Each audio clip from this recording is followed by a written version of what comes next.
Finally Ratan টাটার মূর্তিটা আমাদের কমপ্লিট হয়ে গেছে। মানে ডাইস থেকে আমরা অলরেডি ছাড়িয়ে নিয়েছি। এই যে সামনে দেখতে পাচ্ছ, অনেক বেশি অসুবিধা হচ্ছিল এটা করার সময়, কেননা আমরা চেয়েছিলাম যে কাজগুলো যাতে নিখুঁতভাবে আসে, যে কারণে মুখে আমরা কোনো পার্টিশন করিনি। আমাদের কোনো মূর্তিতেই মুখে কোনো জয়েন্ট নেই, বেশিরভাগ জায়গাতেই এভাবে একটা জয়েন্ট করা থাকে, একদম নাক বরাবর, ঠোঁট দিয়ে সোজা। আমরা চাইছিলাম এখানে গঠনটা খারাপ না হোক, যে কারণে এটাকে আমরা একবারে ফেসটাকে বার করতে চেষ্টা করেছি। সেরকমভাবে কানের ভেতরে একদম অ্যাকিউরেট গঠন করা রয়েছে। এই জায়গাগুলো, খাঁজগুলো খুবই ডিপ, এই জায়গাগুলো অনেক ডিপ, কানের গর্তটা অনেকটা ভেতরে রয়েছে, যে কারণে এটাও বার হতে খুবই সমস্যা হচ্ছিল। দুটো কানই একই রকম, নাকের গঠনটাও তাই, নাকটা অনেকটা বেশ ডিপ করে করা, যাতে আসলের মতোই মনে হয়, দেখে বেশি আর্টিফিশিয়াল টাইপের না লাগে। বেশিরভাগই কাজ এগুলো খুব সহজভাবে করা হয়, যাতে এখানটায় আটকে না যায়, নাকে বা চোখে বা কানের মধ্যে ডাইসটা আটকে না যায়। ক্ষতি হয়েছে অনেক এটাকে বার করতে গিয়ে আমাদেরও, মানে ডাইসে অনেক জায়গায় প্রেশার পড়েছে, অনেক ক্ষতি হয়েছে, নতুন করে আমাদেরকে ডাইসটাকে আবার ঠিক করতে হবে।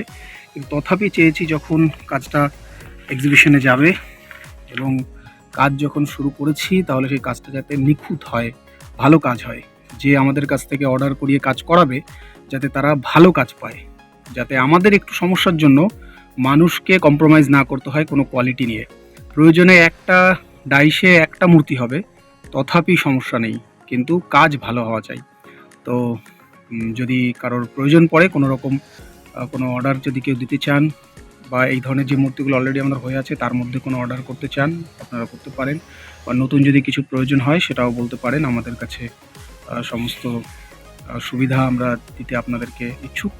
যেভাবে হবে আমরা নিশ্চয়ই ট্রাই করব। আর এক্সিবিশনে আসবেন নিশ্চয়ই দেখতে আমাদের কাজগুলি।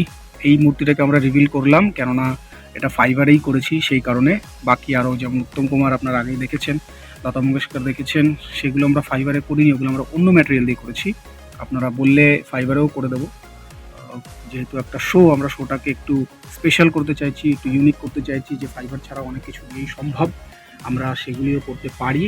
তাই ওগুলি অন্যান্য বিভিন্ন জিনিস দিয়ে তৈরি হচ্ছে বা হয়েছে, সেগুলোকে এখনই এর জন্য রিভিল করিনি। এটা এখানেই শেষ নয়, মূর্তিটা নিচ থেকে এখান থেকে এর বেস তৈরি হবে, আবার এটা আরও অনেকটা লম্বায় বাড়বে তারপরে। তো বেস কীভাবে তৈরি করব, কীভাবে জয়েন করব, সমস্ত কিছুই থাকবে আস্তে আস্তে পরের ভিডিওগুলোতে। সঙ্গে থাকবেন, ভালো থাকবেন, সুস্থ থাকবেন। ভিডিওটা ভালো লাগলে অবশ্যই লাইক করবেন, কমেন্ট করে জানাবেন আপনাদের মতামত। আর চ্যানেল নতুন হলে অবশ্যই সাবস্ক্রাইব করে দেবেন, যাতে এরকম আরও সুন্দর সুন্দর কাজ আমরা করতে থাকতে পারি। ধন্যবাদ।